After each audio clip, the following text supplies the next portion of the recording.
Kami mengundang yang terhormat Profesor Dr. Ali Gufron Mukti MSc PhD untuk menyampaikan paparannya. Disilahkan, Prof.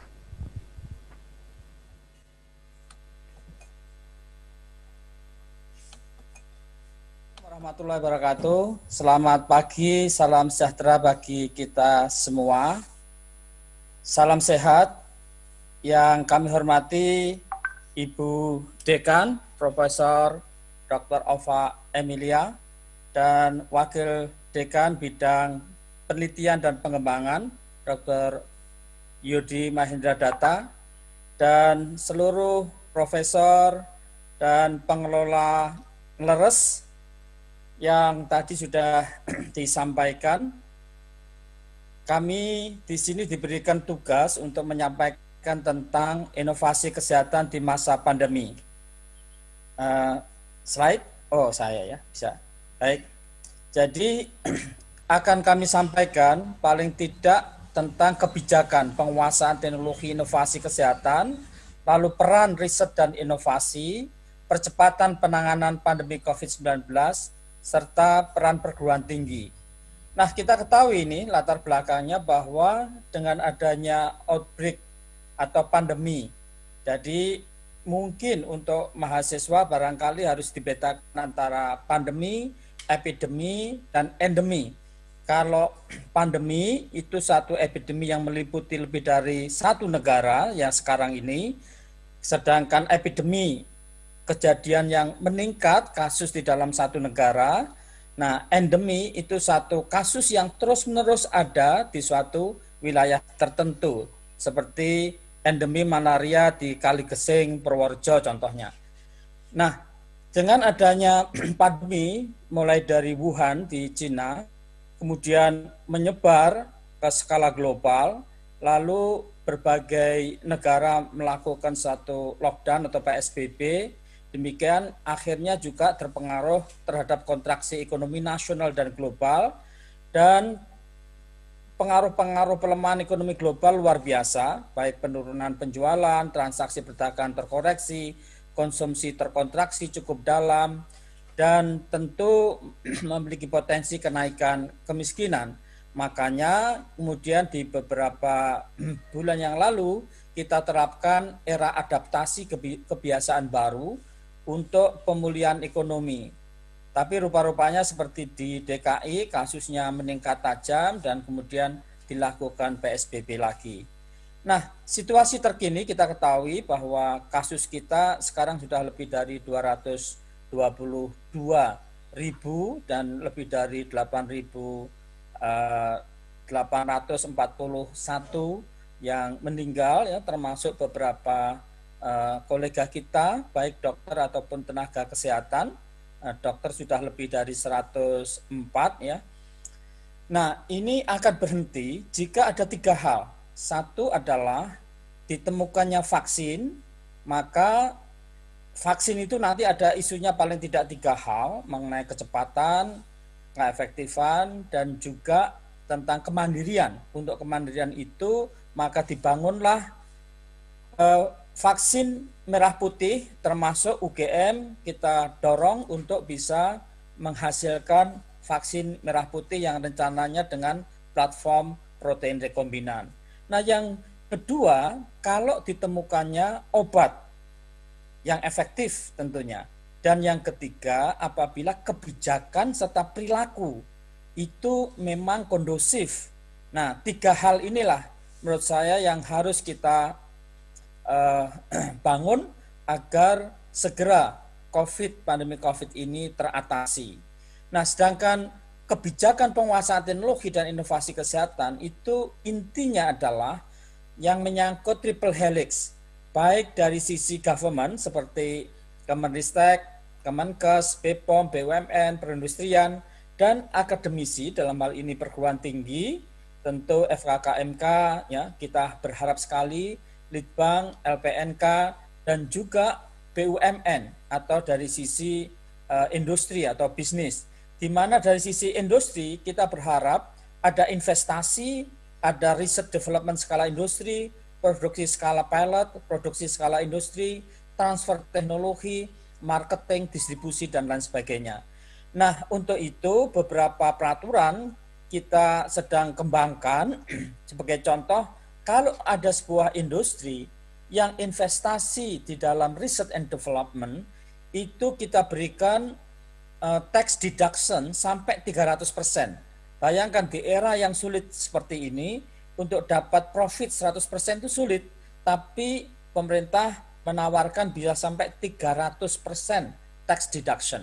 Nah, ini yang merupakan tugas dari government, melakukan dan mengembangkan kebijakan dan pemanfaatan, terutama kalau terkait obat adalah bahan baku obat, kemudahan dan percepatan perizinan, proteksi penggunaan produksi dalam negeri, ini juga tidak begitu mudah, sinergi antar industri, dan sekarang kita sudah dorong bahwa pemerintah Indonesia harus memiliki perusahaan-perusahaan yang bergerak di bidang alat-alat kesehatan, tidak saja obat dan bahan kimia.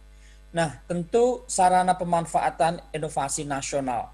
Nah, Bapak Ibu sekalian, kita bisa lihat lebih dalam lagi dari sisi kebijakan penguasaan teknologi dan inovasi tadi, yaitu adanya triple helix tadi. Ini tidak perlu kami jelaskan lebih detail, tetapi yang jelas antara universitas, akademisi, pemerintah, dan industri ini harus betul-betul bisa bekerja bersama-sama. Yang menarik pada waktu pandemik ini, inovasi-inovasi ini luar biasa. Mohon maaf, para peneliti yang biasanya sendiri, mandiri, karena mandirinya itu sulit untuk bekerja bersama, di era yang sulit ini, yang kepepet ini, itu mereka lebih mudah kerjasama dan melakukan satu terobosan-terobosan yang luar biasa. Pertanyaannya, apakah kita mesti harus membuat situasi itu kepepet dulu, yang sulit dulu untuk mengeluarkan terobosan-terobosan inovasi baru? Saya kira harusnya tidak begitu ya.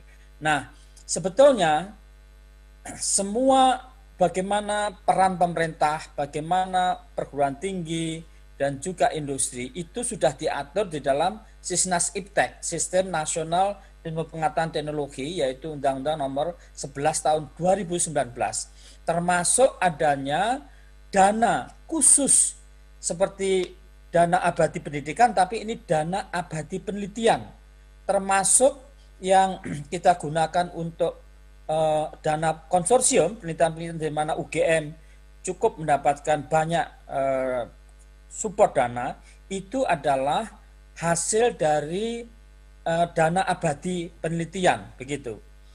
Nah, tentu kami tidak ingin menyampaikan lebih detail karena waktu ya, tapi yang jelas bagaimana penemuan tidak saja hanya untuk proses kenaikan jabatan akademik seorang dosen, peneliti, harus memberikan suatu hal yang baru, yang bermanfaat, sampai ke komersialisasi di industri yang tentu di FKKMK didukung oleh unit baru yang tadi disebut LERES, yang dulu memang unit production house, itu waktu itu kita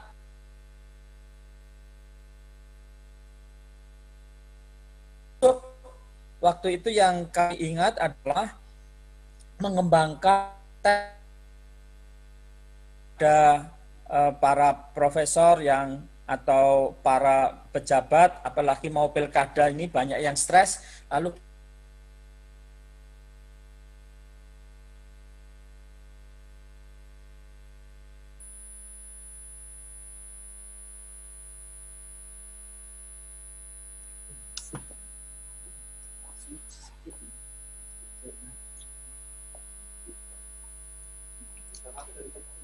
koneksi kok dukung di rumah beliau.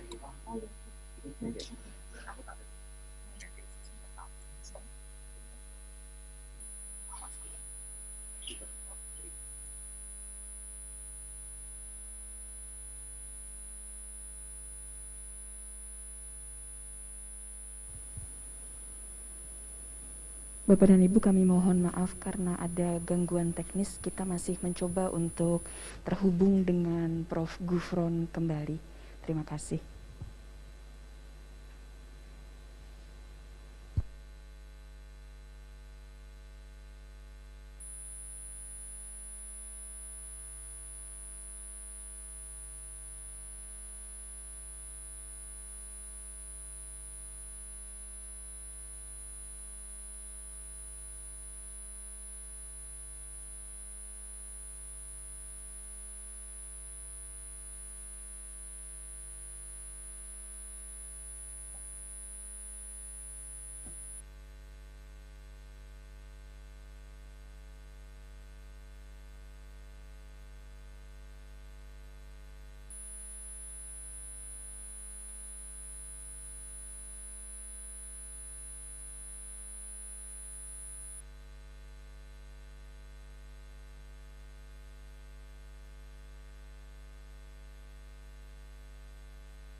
Mohon maaf, halo, apakah sudah menyambung lagi?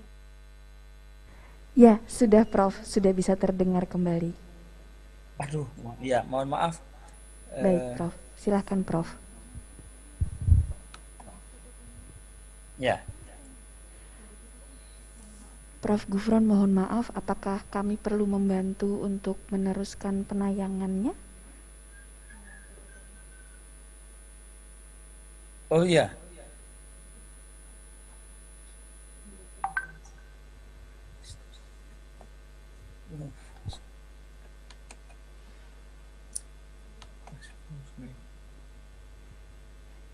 Baik Prof, mohon arahannya untuk sampai di slide yang mana Prof. Terima kasih banyak. ya, slide-nya yang tadi sampai konsorsium.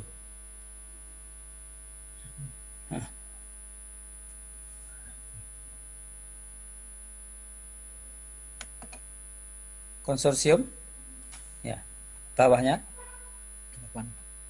8, bawah lagi, halaman 8. ya. Apakah kelihatan? Kelihatan Prof. Apakah sampai Ya. di Sekarang sini Prof? fokus di kesehatan tuh ya, Kebijakan bukan? penguasaan teknologi dan inovasi.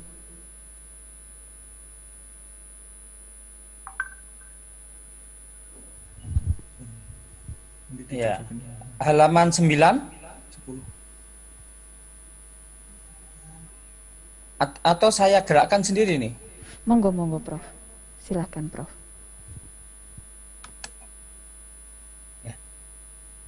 Ya.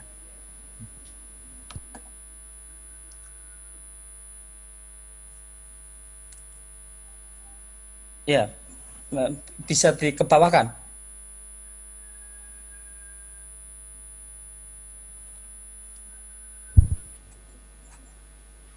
Filenya bisa next slide. Ya.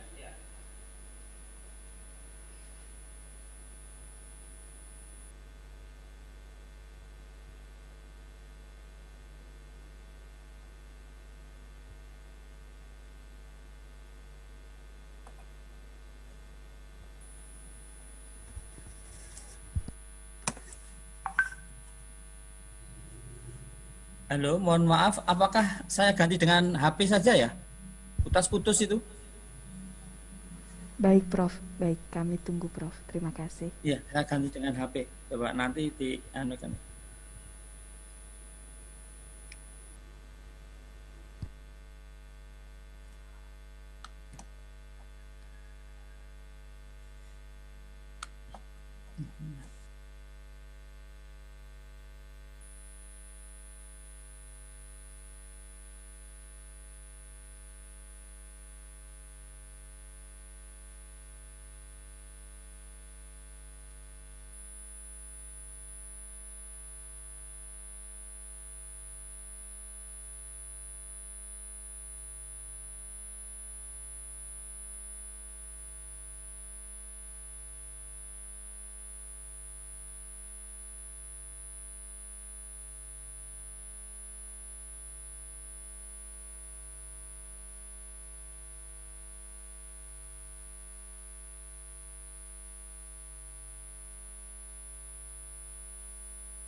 Ya. Mohon maaf tadi dimatiin. Sudah bisa? Halo? Ya, Prof. Sudah bisa terdengar. Sudah ya? Silahkan dilanjutkan, Prof. Ya, baik. Terima kasih. Jadi mengenai program riset, mungkin bawahnya ya, program riset dan inovasi nasional 2020-2024. Slide berikutnya. Berikutnya lagi. Iya, berikutnya lagi. Iya, terus satu lagi, berikutnya lagi. Ya, ini. Ini mengenai program riset dan inovasi nasional tahun 2020 sampai 2024. Khusus riset kesehatan itu fokusnya ada kita sebut sebagai PRN, itu prioritas riset nasional, mengenai produksi bahan baku obat termasuk amoksisilin, kemudian bahan baku paracetamol. Ini kita berharap Indonesia bisa menghasilkan sendiri produksi bahan baku obat insulin, termasuk juga produksi bahan baku obat OHT dan fitofarmaka, dan juga bahan baku amoksisilin serta produksinya. Dan kita berbahagia juga sekarang untuk COVID seperti Avigan, ya, Velkina, ya kita sudah mampu untuk menghasilkan sendiri. Lalu tema risetnya ini banyak, tetapi intinya adalah bagaimana kita mengembangkan alat dan instrumentasi kesehatan yang produksi dalam negeri, gitu. Termasuk tentunya pengembangan implan, pengembangan tulang dan lain sebagainya. Lalu sel punca, ya, ini juga yang sebelah kanan. Kita inginkan untuk biologi yang berbasis sumber daya alam, termasuk juga kita kembangkan sel punca, bahkan tadi eksosom, ya, ini sedang kita teliti, dan kita undang sebetulnya Sarjito atau FKKMK untuk bisa ikut di dalam eksosom itu. Nah, mengenai slide berikutnya, peran riset dan inovasi itu paling tidak satu, harus memberikan nilai teknologi garda terdepan atau teknologi tepat guna yang mengadop industri 4.0. Kemudian yang kedua, kita berharap bahwa riset inovasi ini bisa mengarah pada substitusi impor dan peningkatan TKDN, dan juga tentunya nilai tambah dan komersialisasi. Ini tiga hal yang kita inginkan sehingga peningkatan daya saing bangsa dan kesejahteraan masyarakat akhirnya. Nah, Bapak Ibu sekalian, slide berikutnya. Ya, ini dalam 3-4 bulan atau sudah lebih, sekarang sudah 5 bulan, ya. 5 bulan lebih sedikit, itu kita bentuk konsorsium yang anggotanya kolaborasi antara pemerintah, universitas, LPNK, industri, diaspora, asosiasi profesi, dan lain sebagainya, termasuk rumah sakit. Slide berikutnya. Nah, bidang yang kita garap di dalam konsorsium itu paling tidak ada 5 hal. Yang pertama, preventif atau prevention, termasuk tanaman obat, imunomodulator, vaksin, suplemen, alat pelindung diri, ya, yang tadi disebut Dr. Yodi dengan 3D printing segala macam, termasuk hazmat dengan nanosilver dan lain-lain. Kemudian yang kedua, yang terkait dengan screening diagnosis, ini rapid test seperti yang dikembangkan Prof. Rika dengan kawan-kawan, termasuk kerjasama dengan UNER dan Hepatika. Kemudian test kit, RT-PCR, bahkan PCR-nya sendiri, sekarang ini juga kita kembangkan. Yang menariknya, UGM sekarang ini mengembangkan, Dr. Yodi saya lihat juga termasuk di situ, Dr. Dian dari spesialis anak ya, itu untuk genus yang luar biasa ya, yang diharap bisa mengganti PCR. Kalau itu bisa, wah ini memang luar biasa ini, karena di dunia katanya baru ada 3 di Amerika, kemudian di Israel dan Indonesia. Kalau ini kemarin sudah kami cek di UGM dengan Dr. Dian, sudah cukup bagus. Kemudian supporting equipment termasuk ventilator, software, data movement, robot ya. Robot hari ini juga kita launching, termasuk robot yang di situ ada oximeter ya, karena apa? Sekarang banyak happy hypoxia yang tidak menonjol klinisnya, tiba-tiba kemudian meninggal. Nah, itu dengan robot ini bisa dicek bahkan jarak 5 meter ya, jadi dokternya nggak perlu kontak ya, dengan pasien. Nah, ini sudah tahu berapa temperaturnya dan lain sebagainya. Nah, yang menarik kita bisa lihat seperti test kit ya, yang Prof. Rika dan kawan-kawan itu dulunya, mohon maaf itu di lapangan harga test kit kalau kita tes dengan rapid test itu ratusan ribu, bisa sampai 400.000, 300.000. Nah, berbasis pada informasi dari Prof. Rika dan kawan-kawan yang disebut RI GHA. Nah, itu kami sampaikan ke Kemkes ya, waktu itu Dr. Bambang, dan bikin edaran ya, itu maksimum 150.000 dan bisa sekarang harga tes itu 150.000. Termasuk ventilator ya, berikut ventilator itu harganya seperti di ITB itu hanya 20-an juta, padahal kalau import itu harganya 40-an juta. Yang UGM, dan ini sedang kita support untuk pembiayaan uji klinik, itu katanya kalau import itu 1M. Nah, UGM bisa menawarkan sekitar 450 juta. Ini menarik ini. Nah, demikian juga terapi dan pengobatan ya. Nah, terapi pengobatan itu banyak. Nah, kami kembangkan multi-center clinical trial ya, untuk beberapa obat, termasuk juga uji coba konvalesen plasma, di mana kita dulu sudah kita jaringkan, kita kembangkan, lalu terakhir ini istilahnya di lead ya oleh Kemkes ya, yang di Kemkes pemimpinnya adalah dari Eijkman.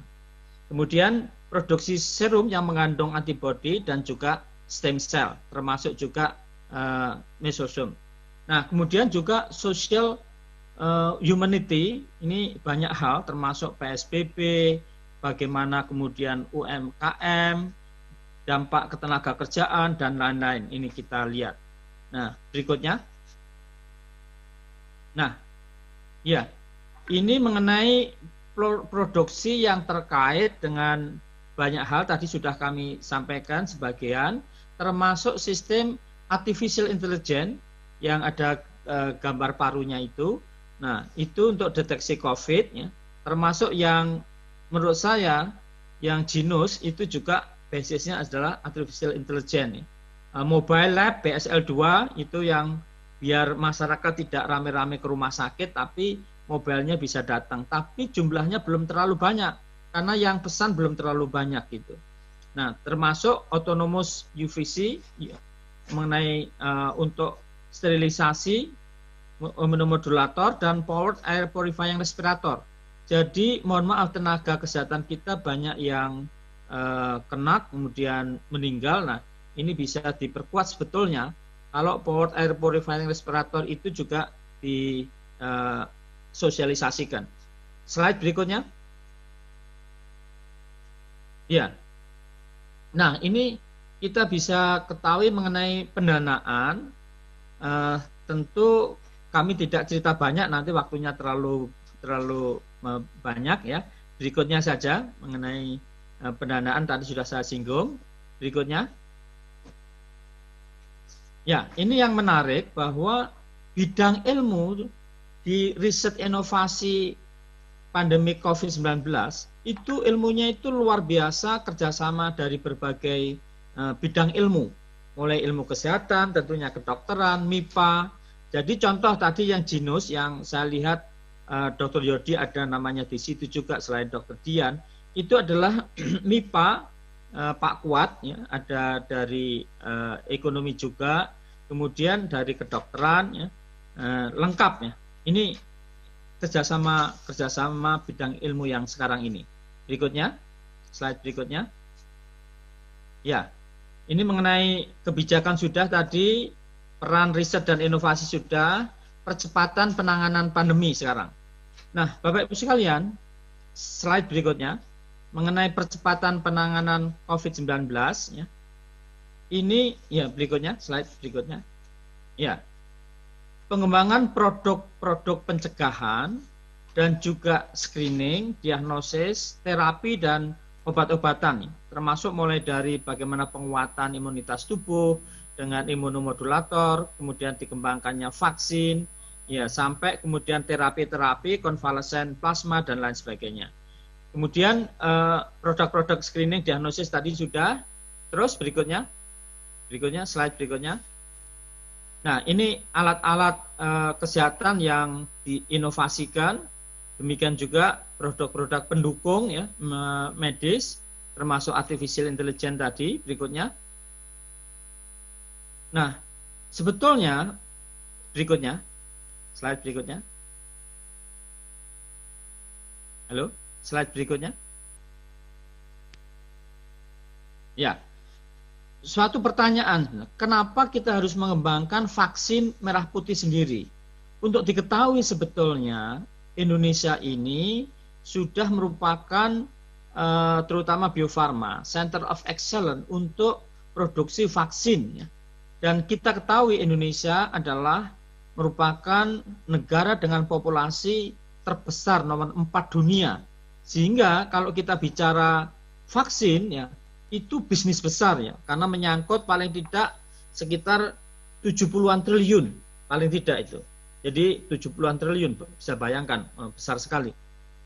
Dan merupakan komoditas strategis, mempercepat pemulihan ekonomi, dan tidak hanya itu, ini masalah kedaulatan bangsa. Nanti saya kalau cerita itu terlalu panjang ya. Berikutnya. Ya. Ini peta dunia saling berlomba untuk pengembangan vaksin ya, mulai Pfizer, Moderna, Sanofi, AstraZeneca yang di hold sementara waktu itu ya, dan lain sebagainya. Berikutnya, nah ini mengenai peningkatan tanggung jawab untuk tim pempercepat vaksin. Kebetulan ketuanya Pak Menristek, kami diminta untuk tanggung jawab sebagai ketua harian, dan FKKMK dan UGM kita dorong untuk ikut sebagai salah satu anggota. Berikutnya. Nah, Bapak Ibu sekalian, kalau kita lihat sebetulnya pengembangan vaksin itu paling tidak ada 3 atau 4 platform, mulai dari inactive whole virus seperti yang dikembangkan Sinovac Bio Farma, kemudian subunit protein rekombinan Ekman, ya, LIPI juga, UGM rupanya juga subunit protein rekombinan, genetik itu oleh UI, Kalbe Pharma yang kerjasama dengan Genesin Korea, kemudian adenovirus itu oleh UNER, ITB, dan juga virus-like particles itu dikembangkan oleh UI sebetulnya. Nah, Bapak Ibu sekalian, ini urgensi mengenai slide berikutnya, mengenai vaksin merah putih. Tapi tentu saya tidak usah jelaskan karena waktu. Yang jelas, yang menarik berikutnya, antara lain kita perlu vaksin, slide berikutnya, ya. Ini karena kita ingat mengenai konsep herd immunity atau kekebalan populasi.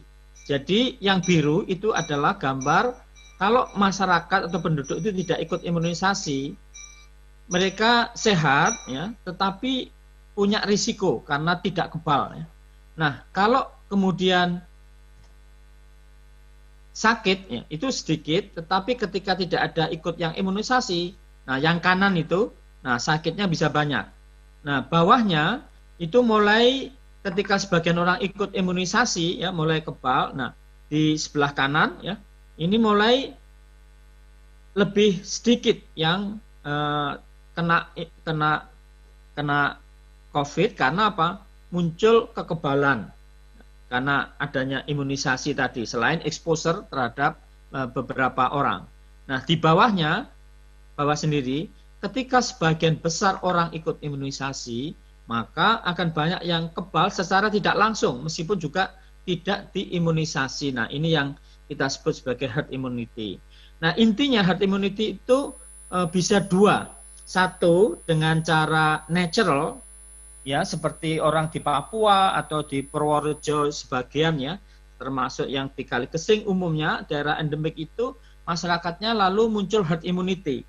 Nah, tapi kita ingin Indonesia ini bahwa herd immunity terbangun, terukur, dan tersistematis gitu. Jadi kita inginnya seperti itu. Maka harus kita kembangkan vaksin dan untuk memvaksinasi.